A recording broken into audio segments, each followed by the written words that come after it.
Tantor Audio presents Of Marriageable Age by Sharon Maas. Narrated by Flosnik. Chapter 1. Nat. Tamil Nadu, Madras State, 1947. Paul was 4 when the Sahib took him away from the place with all the children. It began like every other day. He awoke to the sound of banging on a big brass plate. That was Sister Maria, waking the children, while outside the crows cawed in great excitement, as if they knew the day was special, flying off in a turbulence of flapping, clapping wings. He kneeled on his mat for his dawn prayer, and then, stretching and yawning, he got up and went outside for a pee.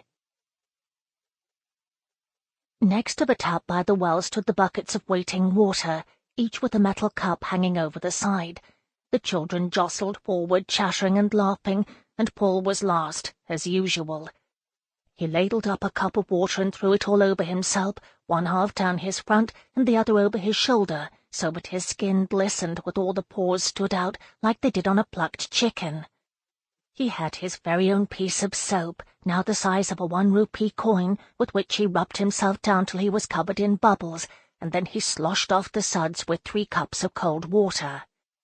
You had to bathe with only 4 cups of water, Sister Bernadette said, because water was precious, and the well was almost empty, and no one knew if the east monsoon would come this year, and if it didn't, well, they'd have to stop bathing and washing, and then they'd have to stop drinking, and then they'd die.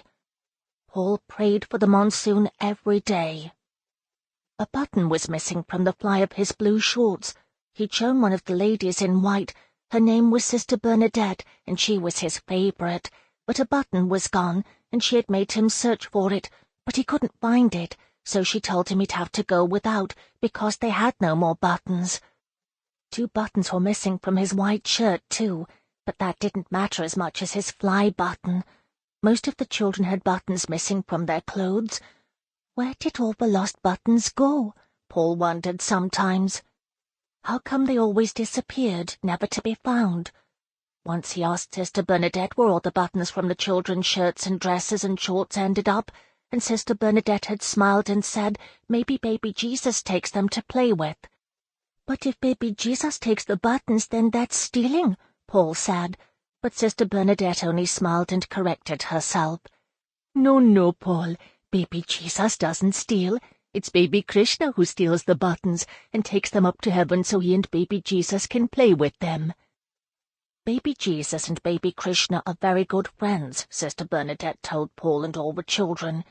Sister Bernadette knew lots of stories about baby Krishna, but she wasn't allowed to tell them, because Mother Immaculata said that baby Krishna was naughty. He stole curd and butter, and baby Jesus was good. That's why Sister Bernadette said it was baby Krishna who stole the buttons, and why she wasn't allowed to tell the baby Krishna stories, but she still did, sometimes, secretly. It was still dark, and the air was still chilly with night, but the crows were flying past overhead, and in the east the sky glowed pinkish-yellow. They all gathered in the central courtyard between the home and the school, and they had to be quiet now, and kneel on the sand, which hurt Paul's knees, and put their hands together. Mother Immaculata, the big fat lady in white, with a large wooden cross dangling on her bulging breast, who always frowned so much, and whom Paul was afraid of, strode to the front of them all. They said their prayers in unison. Our Father, who art in heaven. After prayers they had breakfast sitting on mats on the school veranda, a crumbly white idli with a spoonful of jaggery and sweet tea with milk, and after that a lady in white took away the banana leaf plates, and another lady walked around with a big bucket and a ladle, pouring water over the children's hands to wash off the idli and jaggery, and then it was time for lessons, sitting right there on the mats. This morning English was the first lesson, and teacher called on Paul, though all the children had stretched up their hands and waved them, all except 2 or 3 who didn't know their alphabet yet. But Paul knew his. A, B, C, D, he began, and only once he hesitated before M. He always mixed up M and N, but today he got it right, and when he was finished all the children and teacher clapped. After the first lesson came Hindi and then Tamil, and then the boys and girls went to the toilet. They had to walk in a straight line, each one holding onto the shoulders of the child in front, without running. The toilet was the field.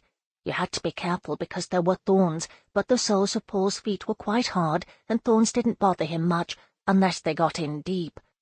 Paul never cried when that happened. He just told Teacher, and Teacher would pull out the thorn with the rusty tweezers she kept on the ledge above the window. Teacher was nice. If you had to do a poopy, she gave you a cup of water to wash your bam-bam with, and a little spade to cover it with sand. You had to be careful not to step on the poopies of the other children. But the poopies were mostly hidden behind bushes and rocks. After the toilet there were more lessons, and then there was lunch. The children sat on their mats, and two ladies pushed a wagon with a huge cauldron on it between the rows, and each child got a dollop of rice on a banana leaf plate, and then a spoonful of sambar. Paul was always so hungry he ate up every single rice grain, wiping the plate with his forefinger so it was bright shiny green afterwards. After lunch the children lay down on their mats to sleep. The sun was high in the sky by now, and the ground so hot it burned your souls, but the veranda was shaded by a palm-leaf roof, and though the breeze blowing through was also hot, it made you nice and sleepy. Paul was just dozing off when he heard the throbbing of the motorbike as it turned into the courtyard with a splatter of gravel. He turned his face towards the sound and opened his eyes a slit. He saw at once that the rider was a Sahib, even though he wore a white lungi like any other man. Sahibs always wore trousers, Paul knew. He was a Sahib because though his face was brown like everyone else, it was a golden reddish kind of brown, and his hair was also golden brown, not black. Paul had never seen a real live Sahib or Mem-Sahib before, only pictures of them in his school books, so he pretended to sleep while squinting out beneath half-closed eyes, watching the Sahib as he flung one leg over the motorcycle seat, jacked the bike up on its stand, and walked forward, looking around as if searching for someone. Paul saw that he was limping, and, strangest of all, he wore socks with his chappals.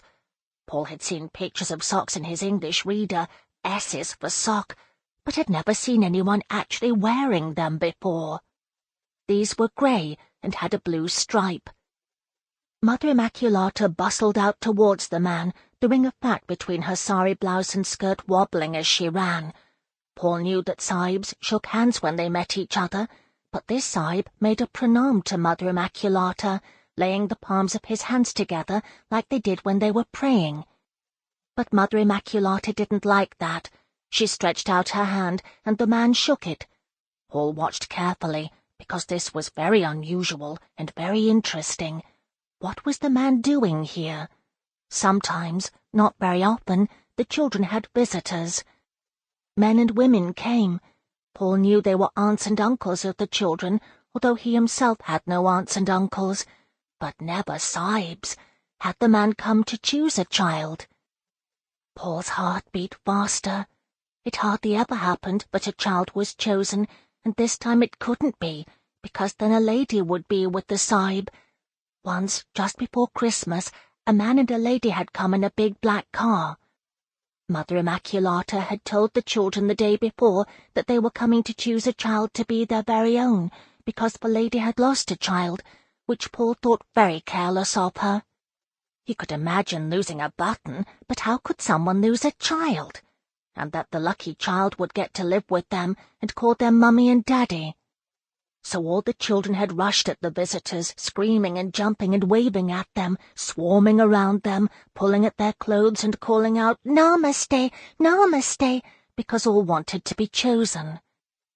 Paul had prayed that he would be chosen, and in fact it had seemed he would be chosen, because the lady who had sad eyes and wore a purple sari and lots of golden bangles had stopped and looked at him and smiled. "He has a lovely wheatish complexion," Paul heard her say in English. "Is he from the north?" Paul had prayed with all his might and even began to hope, because he just knew the lady wanted him. But Mother Immaculata shook her head firmly.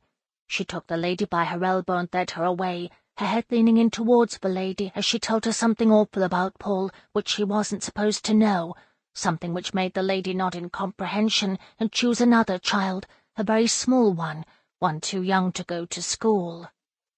Paul was one of the eldest children. When he was 5 he would go to the Good Shepherd, which was an awful place in Madras for big children who would never ever get chosen. Mother Immaculata said the children in the Good Shepherd were Jesus' own little lambs. But Paul didn't want to be a lamb because he was a boy. "Oh, dear baby Jesus, please let the Sahib choose me. Oh, please let him choose me, dear baby Jesus," prayed Paul silently, and then he fell asleep. Baby Jesus had not answered his prayers the last time, and he wouldn't this time either. He woke up because someone was shaking his shoulders and calling, "Paul, Paul!" Paul rubbed his eyes and looked up. It was Teacher, and she was smiling. Behind her stood the Sahib and Mother Immaculata, and they were talking together, and the man was watching him, Paul. Paul didn't dare hope. He knew Mother Immaculata would soon tell the Sahib the awful secret about him, and then the Sahib would turn away in disgust. But no. Now Mother Immaculata was stepping forward and holding out her hand to him, and when Paul didn't react right away, she flapped her fingers upwards impatiently and said, "Come, come, Paul, get up, get up." So Paul scrambled to his feet and stood there gazing up at the Sahib towering over him, who had kind dark grey-blue eyes and a huge hand, which he now placed on Paul's head. It felt like a nice cool hat, a cool white hat like the Sahib in the pictures wore, but this Sahib was hatless, as if he didn't mind the sun. They were speaking English. Paul could understand a little of it. Mother Immaculata called the man Doctor, which surprised Paul because he knew he wasn't sick, so why had the doctor come to see him? Or had he come to poke Paul with a needle in his arm, because doctors did that sometimes? And why wasn't he wearing that tube hanging from his ears like the other doctor who came? Paul hoped he wasn't a doctor, because then he'd go away again. He hoped he'd come to choose a child, and that the child would be him, Paul. The Sahib was saying something Paul didn't understand, and Mother Immaculata was praising Paul because of his light skin. "He's a clever boy," Paul heard her say, "a very clever boy," and the Sahib was nodding and looking down at him, pleased. "Paul, count to 100, Mother Immaculata said, and right away Paul reeled off his numbers, hardly pausing to breathe, and the man just kept smiling down at him with those warm grey-blue eyes that made Paul feel all cosy, like a puppy curled up to a mother dog. Paul's heart was thumping so loud he could hear it. He rubbed the spot behind his ear and cried inside, "Please, baby Jesus, oh please, baby Jesus, please, please, baby Jesus," over and over again. He was terrified Mother Immaculata would tell the Sahib the awful secret, and then he wouldn't be chosen after all. "A tiny baby, just a few days old, wrapped in a dirty old sari, outside the gate," Mother Immaculata was saying. Was she talking about him? Was that how he got here? "A note with his name, Paul," it said. And then she said something else using big English words Teacher hadn't taught him yet, and her eyes looked worried, disapproving. Paul wanted to cry. She'd told the Sahib the awful thing. What did insanity mean? Was it worse than awful? Mother Immaculata was frowning, so it must be much worse than awful. Now the Sahib would. But the man had taken hold of his hand, was looking at it and stroking Paul's fingers while he listened to what Mother Immaculata was saying, now and then looking down at Paul and smiling, as if Mother Immaculata was only saying nice things about Paul. "She'll tell him about the day I did pee-pee in the classroom because I couldn't wait," thought Paul. He wondered if the awful secret about him was worse than that, and thought it couldn't be very much worse. Mother Immaculata had told him that time that Jesus was very, very sad about him doing that, and he had to kneel on rice grains for a whole afternoon, reciting Hail Mary, to make baby Jesus happy again. "Please, please, baby Jesus," thumped his heart, and now the Sahib was tugging gently at him, leading him down the veranda between the bodies of the sleeping children to Mother Immaculata's office. Paul took hold of the Sahib's forefinger and clutched it with all his might so the Sahib wouldn't leave him behind. They entered the office, and Mother Immaculata clapped her hands, and when Sister Maria bustled up, told her to bring 2 cups of tea. The Sahib sat at Mother Immaculata's desk, reading some papers, and Paul's heart thumped louder than ever, because it seemed the Sahib had forgotten all about him. At one point they seemed to be arguing. The Sahib was waving a sheet of paper and frowning, and his voice was so loud Paul grew scared and squeezed the Sahib's finger tightly, terrified that now the Sahib knew the terrible secret, because Mother Immaculata was arguing back and pointing at him, Paul, as if accusing him of something. But then the Sahib looked down at Paul and smiled. "All right," he said, "it's not important." And then he signed, and everything was calm again. The Sahib raised his right hand and chuckled, because Paul was still gripping his finger with all his might. "I'll just have to sign with my left hand," said the Sahib, still smiling, and then he wrote with his other hand on the papers, and Mother Immaculata put some of them in a big cardboard folder, and the Sahib clumsily folded one other paper with his left hand and slipped it into his shirt pocket, and then he was leading Paul into the sunny courtyard towards the motorcycle. "Have you ever been on a motorbike before?" he asked Paul, who shook his head. "Well, you'll have to let go of my finger so you can climb on," said the Sahib, peeling Paul's fingers away one by one and laughing. "You can hold on to my wrists when we go. Look, you sit in front. Just slide forward so there's room for me behind you." The Sahib pushed the motorcycle off its stand. "Have you ever been to Madras, Paul?" he asked, in Tamil this time, while he untied a corner of his lungi, in which he'd wrapped a key. "Ila, Sahib Sah," said Paul. "Well then, off we go," said the Sahib in English, and he tied the hem of his lungi up above his knees and swung one leg over the motorcycle, the leg which ended in a foot made of wood, although Paul only saw the wooden foot later, after they got to Madras, and the Sahib took off the grey sock. The Sahib leaned forward. "Listen," he said, "I don't like to be called sir. From now on you can call me Daddy, and I shall call you Nataraj. Nat." Chapter 2. Saroj. Georgetown, British Guyana, South America, 1956. Ma pointed into the gloom at the back of Mr. Gupta's market stall. "Can you show me that?" Saroj heard her say. No, not the vase. What's that behind it?" "That. Yes." Saroj was too small to see over the counter, so she didn't know what Mr. Gupta was bringing, and even standing on tiptoe all she could see were brown bony hands wiping something long with a cloth. The thing was heavy and made a thumping noise when he laid it on the counter. Saroj strained higher and managed to peek over the countertop, but it was only when Ma lifted the object that she saw it was a sword. Ma held it up, smiling, turning it around, running her finger along the sheath. She took it out of the sheath and tested the blade carefully with her finger to see if it was sharp before pushing it back in. She bent over, holding it in both hands, and showed it to Saroj, and Saroj touched it. It was hard and cold, and had curly letters engraved in the metal. "It's from Rajasthan," said Mr. Gupta, but Ma shook her head and said, "Probably not, but it's beautiful."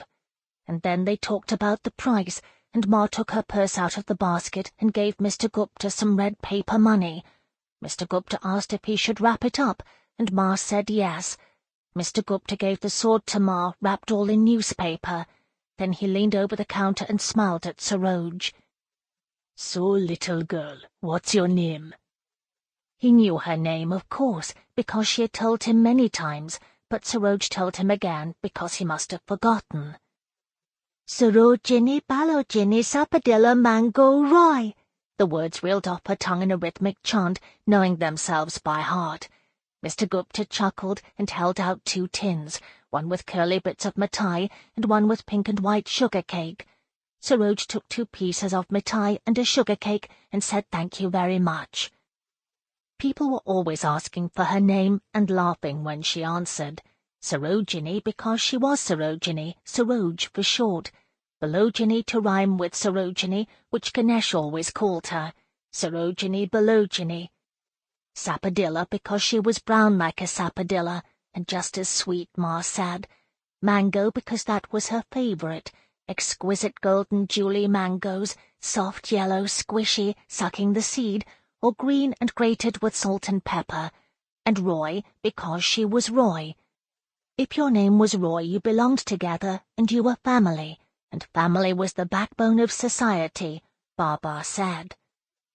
The sword was awkward to carry because Ma had other things as well, a full basket and a parasol, so she tucked it under her arm, hiding it in the folds of her sari, and they walked to the bus stop and took a bus home.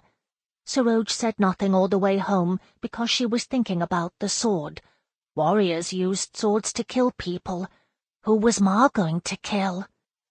When they got home, Ma didn't kill anybody. She polished the sword until it shone like gold, and then she hung it on the wall in the puja room. They didn't usually take the bus, not on market day, which was Monday. On Mondays, Ma walked to Stabroek, open parasol in one hand, basket in the other, Saroj trotting at her side. Because there was no hand free for Saroj, Ma always said, "Hook me, my dear." And Saroj, almost 5 now, and quite tall for her age, reached up for the crook of Ma's elbow. Ma held the parasol above their heads as they cut through the promenade garden between Waterloo and Carmichael Streets and crossed over into Main Street. Saroj liked the Stabroek market, which was teeming with people and noise and exciting smells, vegetables and fruit and fat black market ladies calling out, and slippery dying fish slapping their tails on the ground, and pink living crabs in baskets that would snap at you if you stuck your finger at them. You could buy swords there and everything else you needed, hairpins and pointer brooms, Johnson's baby powder and Benadryl expectorant and mercurochrome and Eno's liver salts. Saroj liked the walk down Main Street too, and the big white palaces where you might see white people if you were lucky, but Ma said you shouldn't stare, it was rude. There were lots of palaces in Main Street. If you closed your eyes, it seemed to Saroj, Georgetown would reach out and fold you into soft, wide arms and let you snuggle in. If you opened your eyes and skipped, alongside Ma, down its wide green avenues shaded by spreading flamboyant trees, all covered in scarlet blossoms, Georgetown watched fondly, nodded indulgently at you and smiled, and you felt good inside, full of light and colour. You could jump over the little ditches on the grass verges and catch the little fishes in the gutters, or collect tadpoles. You could hide behind the flamboyants and peek behind the hibiscus hedges at the houses, in case you saw the white people who lived in them. Those pristine white wooden Main Street houses seemed to whisper to you as you passed by, bidding you come in. They were fairy-tale palaces, with towers and turrets, pillars below and fretwork panels above, bows and bays and demerara windows, stairs inside and out, porches, porticos and palisades, built by the Dutch on vast plots because there was so much space on this flat land by the ocean, bathed in sunshine and swept by breezes. The houses nestled, half-hidden, among leafy mango or tamarind trees and luxurious shrubs, and wide emerald lawns surrounded them. Their graceful elegance contrasted with the green abundance that framed them, gardens overflowing with colour and saturated with fragrance, hibiscus and oleander spilling over white picket fences, giant bougainvillea bushes climbing up the white walls and curving up against the brilliant blue sky in a riot of pink and purple clusters. The houses in Waterloo Street were miniature versions of those Main Street palaces, their own house, too. Ma had made a paradise of the garden, bougainvilleas in the back, so huge you could hide within them, croton and fern to offset the roses. Oleander and frangipani flourished in the front yard, their fragrances mingling. Shoulder-high poinsettia and long sleek canna lilies lined the gravel path to the front door in the tower, Yellow and pink hibiscus grew along the white palings, and some long leafy nameless things where caterpillars crawled reached all the way up to the gallery windows. The caterpillars pulled their houses around on their backs. The caterpillars' houses were mud-brown ugly things made of twigs and pieces of dried leaves and sticky threads. If you touched the caterpillar, it pulled its house over its head and disappeared inside it. Some caterpillars never came back out again. They turned into nothing. The ugly twig houses hung deserted from the leaves. If you squeezed them, they were full of air, but they weren't nothing. The caterpillars had turned into butterflies inside, Ma said, and pointed to the kaleidoscope butterflies fluttering through the garden. Ugly things can be beautiful inside, Ma told Saroj. The outside doesn't count. It's the inside that's real. Saroj chased the butterflies all through the back garden. Don't chase them, Ma said. Just stand still, and if you're lucky one might alight on your shoulder. See? And she stood as still as a statue, holding up one hand, and a big blue beautiful butterfly landed on her finger. Ma lowered her hand and leaned over to show Saroj the butterfly. Saroj held out her finger, but the butterfly flew away. Saroj stood stock still so the butterfly would land on her, but it didn't. You want it too much, Ma said, smiling. You have to be still inside as well as outside. Your thoughts are still chasing him, and he's scared of you. But if you melt away, he will come. At the center of that house, at the center of Saroj's life, was Ma. Ma filled the world and made it good. The house smelled good when Ma was inside it. You felt good. Nobody else could make you feel good like Ma. Indrani was silly because she wouldn't play with Saroj. Ganesh was loud, and Baba said he was bumptious. Bumptious came from bum. Ganesh slid down the banisters on his bum. Sometimes when Baba's back was turned, Ganesh pulled down his pants and pointed his bum at Baba and made Saroj giggle. Bum was a dirty word. If you showed your bum, you were bumptious. Saroj wanted to be bumptious too, but Baba would be cross. Baba was cross at most everything. When Baba came home from work, you had to be quiet. Saroj didn't like Baba too much because he was rude to Parvati. Ma said you shouldn't be rude, but Baba was rude, even to nice people like Parvati. Parvati always left before Baba came home, but one day he was early and said, "What's that woman doing here? I told you I don't want her around any more. Saroj is too old for a nanny." Baba didn't like Parvati because he said she spoiled Saroj. Saroj felt terrible when he said that. Spoiled things were terrible. Spoiled rice on the compost heap had blue mold on it. Spoiled eggs stank. Spoiled mangoes were slimy and disgusting. She looked at her face in the mirror, and there was no blue mold and nothing slimy and disgusting. She sniffed at her armpits, but they smelled of Johnson's baby powder, and that smelled good. She made an ugly face at the mirror, and then she showed her bum to the mirror, pretending it was Baba. Saroj liked most everything except Baba. Parvati had long black silky hair and took Saroj to a seawall where you could gaze into forever and think about things that had no end. Parvati took Saroj wading into the sea water. She showed her the crabs edging sideways out of their holes and rushing in again. She showed Saroj how to fly a kite. Next to Ma, Saroj loved Parvati best in the world. Indrani always teased Saroj about Parvati. "Baby, baby," sang Indrani. "Baby has a nanny." She stuck her nose in the air. "I never had a nanny, nor Ganesh. Only babies have nannies. You always had a nanny, so you're a silly little baby." Balwant uncle came to take Saroj's photo. It was her 5th birthday. Every time Indrani, Ganesh or Saroj had a birthday, Balwant uncle came to take a photo of the whole family. Saroj wanted Parvati to be in the photo too, but Ma said Parvati couldn't come to her party or be in the photo because Baba wouldn't like it. Baba was cross with Ganesh because he stuck out his tongue just when Balwant uncle took the photo. So he didn't get any cake. The photos were all stuck in an album, and sometimes Ma sat Saroj on her lap and showed her the photos. She wasn't in any of the first photos because Ma said she hadn't been... Sample complete. Ready to continue?